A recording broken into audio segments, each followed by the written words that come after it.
Assalamualaikum warahmatullahi wabarakatuh. Perkenalkan, nama saya Imam Mustaqim, NIM 4301002031. Di sini saya akan mencoba menganalisis tentang wudhu. Sebelumnya, wudhu itu merupakan syarat penting dalam setiap ibadah karena wudhu itu menjadi hal utama.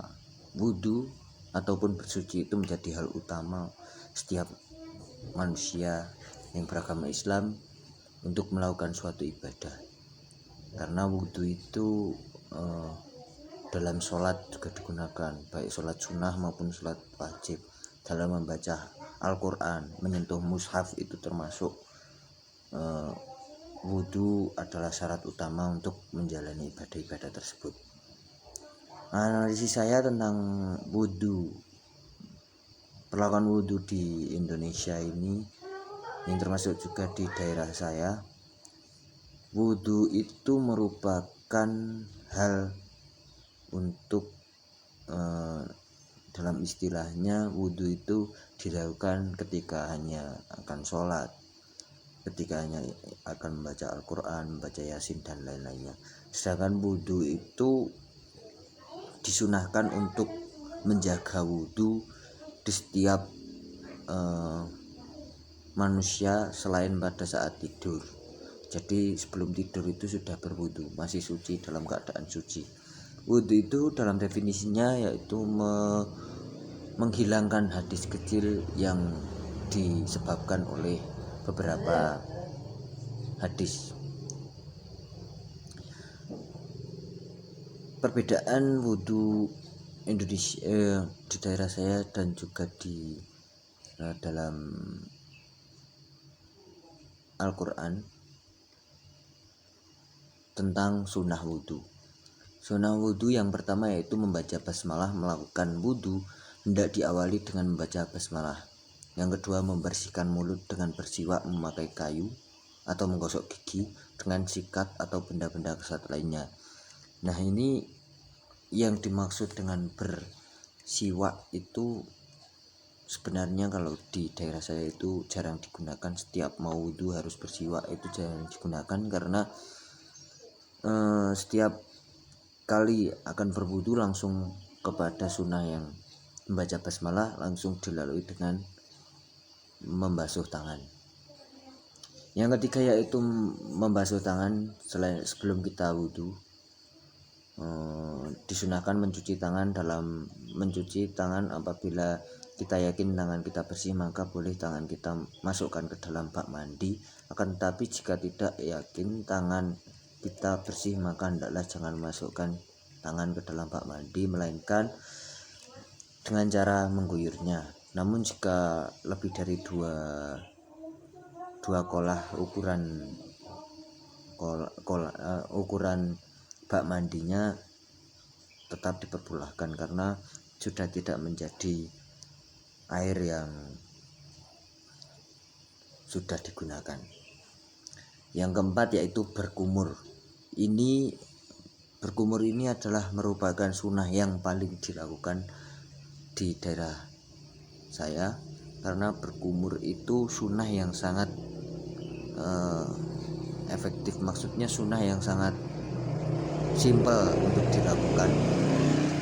Yang ketiga yaitu yang kelima yaitu memasukkan air ke dalam hidung.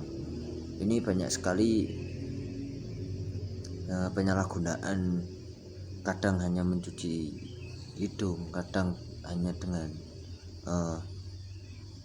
yang benar, yaitu dalam kitab Fathul Qorib dijelaskan yaitu menghisap. Menghisap itu bukan istilahnya menggosoki hidung kita, akan tetapi menghisap air ke dalam hidung. Yang keenam yaitu membasuh seluruh kepala. Dari sunahnya wudhu adalah membasuh seluruh kepala. Caranya dengan setelah tangan dibasahi, lalu ibu jari kanan diletakkan ke seluruh kepala. Dengan setelah tangan dibasuhi, lalu ibu jari kanan diletakkan di pelipis kanan. Kalau tentang sunnah ini saya kurang memahami. Kalau yang saya lakukan yaitu sesuai dengan kaidahnya, yaitu dari pojok kuping kiri sampai pojok kuping kanan, dari tumbuhnya rambut sampai dengan janggut. Yang ketujuh yaitu membasuh telinga. Ini juga termasuk sangat dilakukan di Indonesia. Membasuh telinga itu sunnah yang sangat digunakan kalau di Indonesia. Seperti berkumur tadi, sunnah itu sudah seperti menjadi kewajiban atau kebiasaan sunnah yang baik, yaitu berkumur. Yang paling digunakan yaitu berkumur dan membasuh telinga. Yang kedelapan, membasuh 3 kaki. Dalam membasuh anggota wudhu disunahkan membasuhnya 3 kali.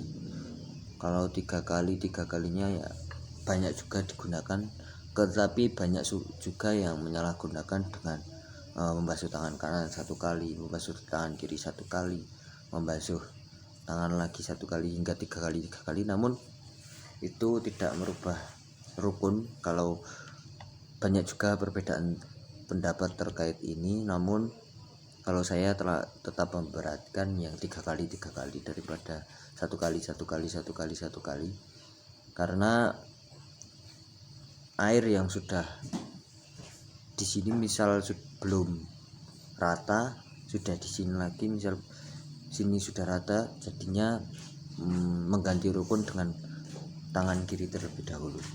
Adapun hal-hal yang membatalkan wudhu, diantaranya hadis kecil tadi, diantaranya keluar sesuatu dari kubul maupun dubur walaupun hanya angin, hilang akal karena gila, pingsan, mabuk atau tidur nyenyak, bersentuhan kulit antara laki-laki dan perempuan yang bukan muhrimnya dan tidak memakai tutup, tersentuhnya kemaluan kubul atau dubur dengan telapak tangan atau jari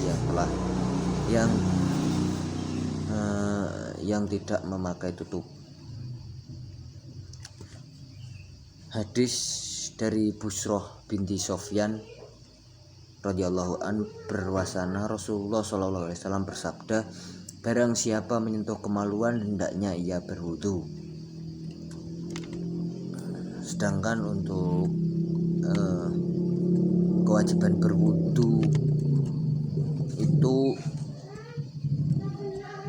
syarat-syaratnya yaitu air yang digunakan berwudu harus air yang suci, air yang halal, suci dari anggota wudu dan najis. Untuk sahnya wudu disyaratkan adanya waktu yang cukup berwudu dan salat, dalam arti bahwa setelah berwudu yang bersangkutan masih memungkinkan untuk melaksanakan salat yang dimaksud pada waktunya yang telah ditentukan. Melaksanakan wudhu sendiri tidak boleh diwakilkan oleh orang lain. Diwajibkan adanya urutan di antara anggota wudhu. Wajib bersifat segera, artinya tidak ada tenggang waktu yang panjang. Sedangkan diperbolehkan tidak wudhu dikarenakan 3 hal, yaitu yang pertama tidak ada airnya, yang kedua sakit yang menyebabkan bertambahnya penyakit atau berpengaruh kepada penyakitnya, yang ketiga adanya sebab yang menghalangi tentang wajibnya wudu, syaratnya wudu.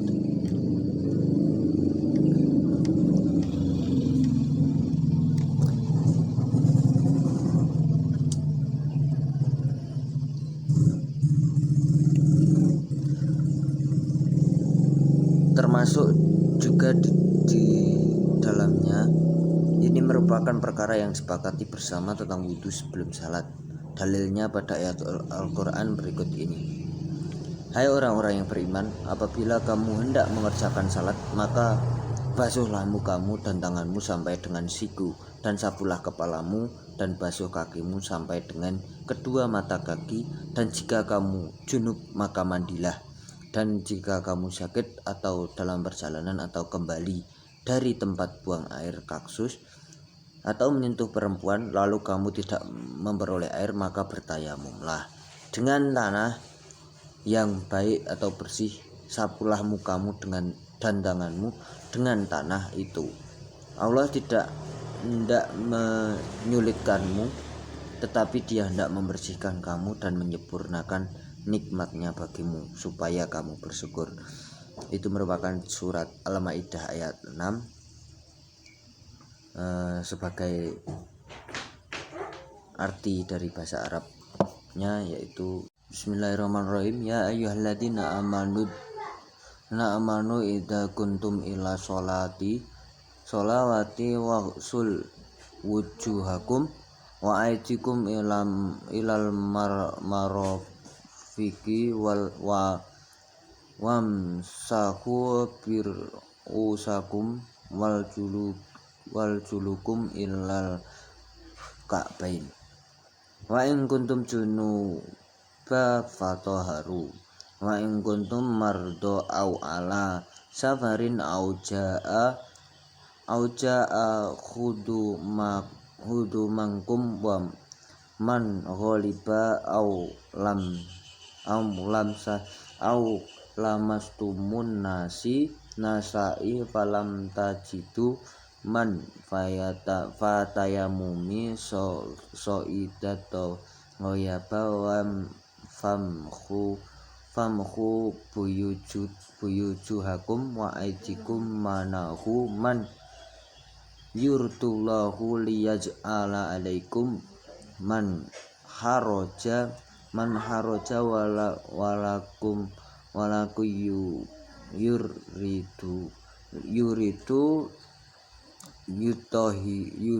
yutoharu kum waliyat man matahu alaikum la'alakum tashkurun. Mungkin itu sedikit lebih sulit membacanya, jadi membacanya terpisah-pisah. Mungkin itu saja yang dapat saya sampaikan, kurang lebihnya mohon maaf. Billahi taufiq wal hidayah. Wassalamualaikum warahmatullahi wabarakatuh.